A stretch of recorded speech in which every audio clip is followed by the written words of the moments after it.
Hi, we're down here at the Queens County Model Railroad Association on the Empire Valley Railroad. We're looking at Schneider Yard, and we've put in the turnouts, we put in the switch motors, and we've wired up a temporary control panel. And each one of these letters corresponds to a little point on the railroad, marked with either a marking with the indelible marker or a little pin with a letter on it. This is good for temporary, but we want something a little more permanent. So we need to make up a panel. So this is what we're going to do.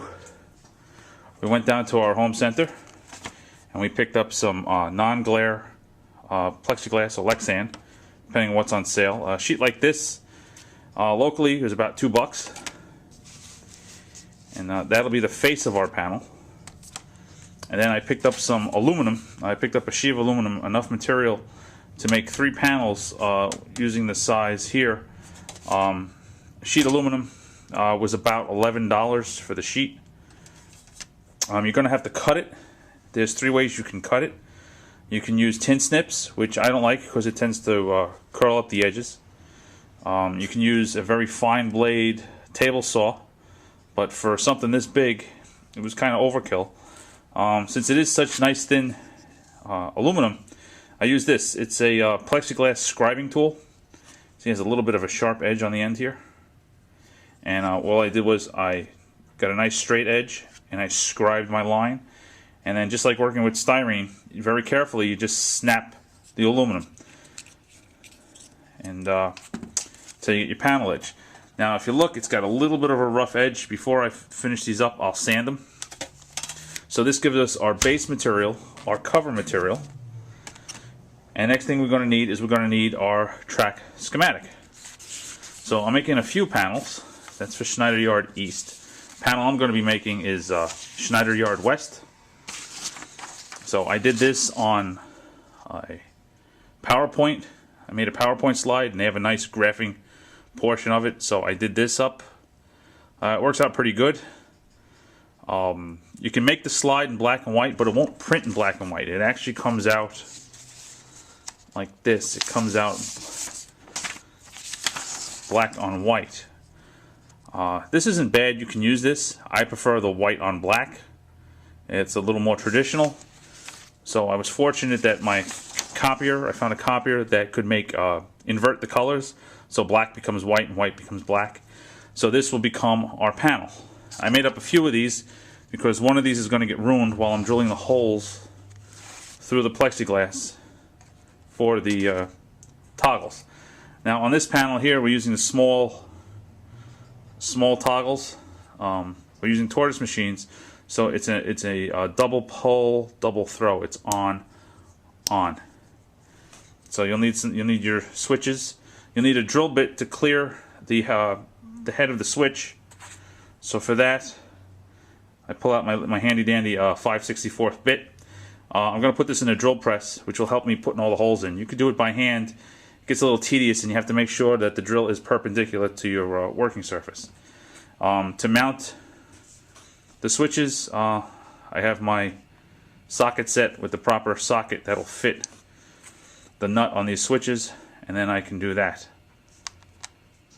Back at the temporary panel, just want to show you guys that there's our switches, and they go to these little barrier strips we have back here. Kind of hard to see. We should see a little better over here.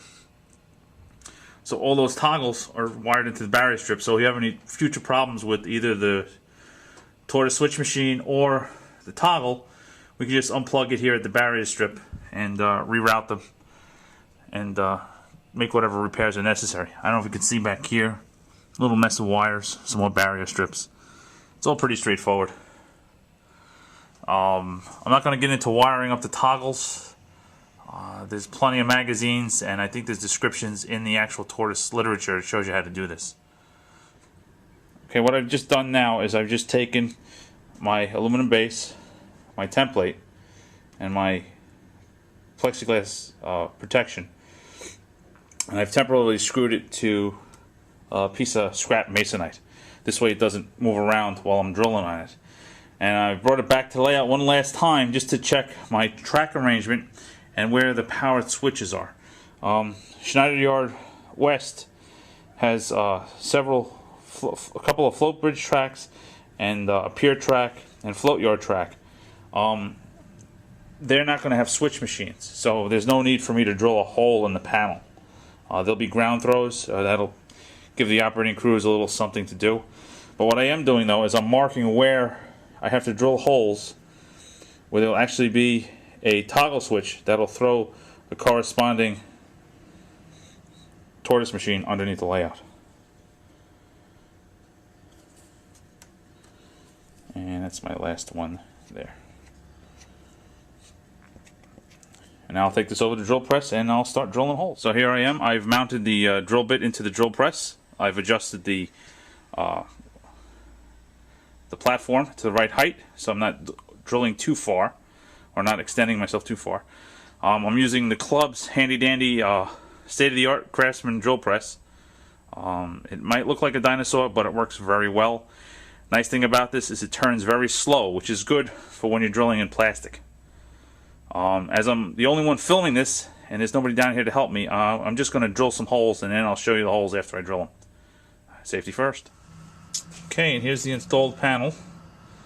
I still have to build the frame for it, so I put the blue tape on it just to protect the edges, and still have to tighten up the switches.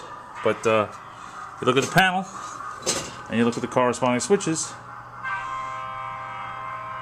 and when you throw the, you get movement.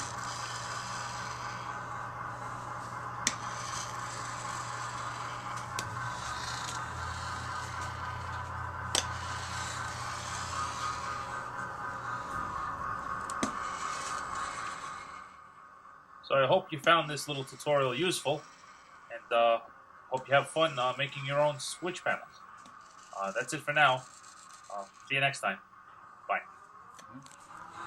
Here's our little panel.